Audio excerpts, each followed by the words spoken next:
Raccordement et fonctionnement d'une pompe à chaleur.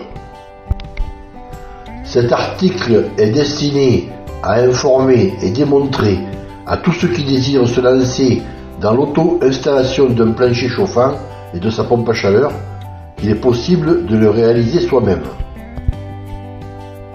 Donc là, nous allons parler du raccordement du module interne avec le groupe externe, ainsi que du raccordement au plancher chauffant et du fonctionnement. Voici donc le module interne raccordé au groupe externe. Arrivée et retour du fluide frigorigène provenant du groupe extérieur sur l'unité intérieure. Vanne d'arrêt et purge d'air. Départ de l'eau chaude vers le plancher chauffant et retour de l'eau refroidie vers l'échangeur thermique du module interne. Piège à bout. Arrivée de l'eau pour remplissage et adduction occasionnelle du circuit de chauffage au sol. Lors du remplissage, il sera introduit dans le circuit par le piège à bout un liquide antigel qui se mélangera à l'eau.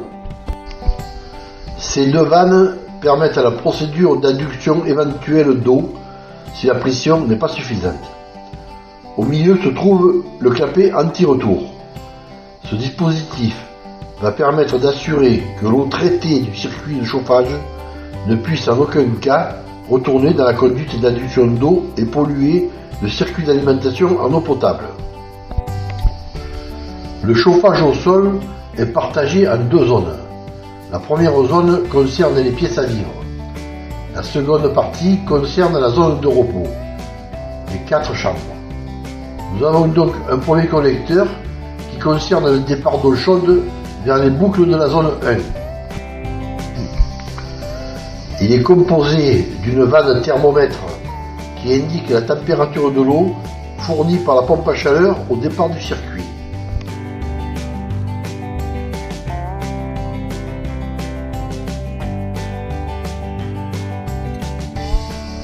Un système de purge pour l'air,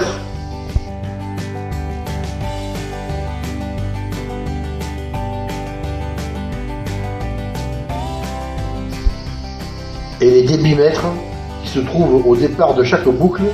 Ils permettent le réglage du débit et donc de la température de chaque partie de la zone.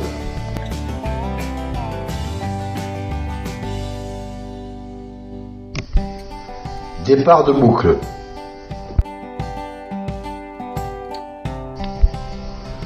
Au-dessous, la seconde partie du collecteur est composée d'une vanne thermomètre indiquant la température de l'eau du circuit au retour des boucles.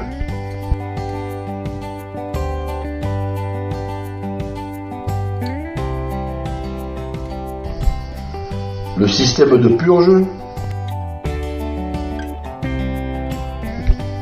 et les robinets de retour de boucle qui seront tous en position ouverture au maximum.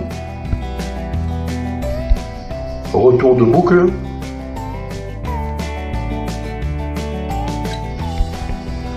À partir du raccord T du collecteur eau chaude de la première partie du circuit de chauffage par un tuyau qui va alimenter la deuxième zone. Il passe par les vides sanitaires pour rejoindre le second collecteur de gestion de la zone de repos qui se trouve dans ce placard.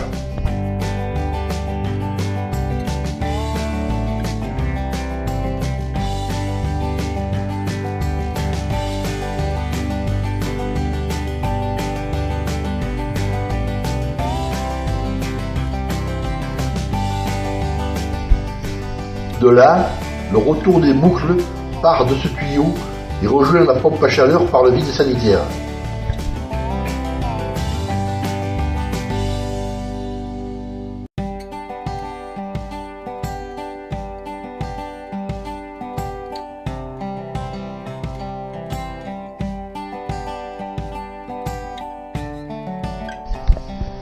La maîtrise du fonctionnement s'effectue soit par la télécommande de sonde qui doit être placée au centre de la maison. Elle communique avec l'unité intérieure par onde radio. Le récepteur se trouve juste sous l'unité intérieure. soit directement par le tableau de commande de l'unité intérieure.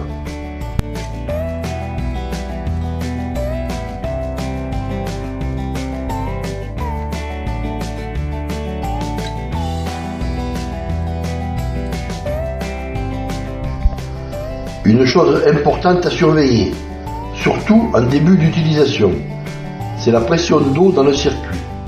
Il ne doit pas descendre au-dessous de 1,5 bar et ne doit pas dépasser 2,5 bar.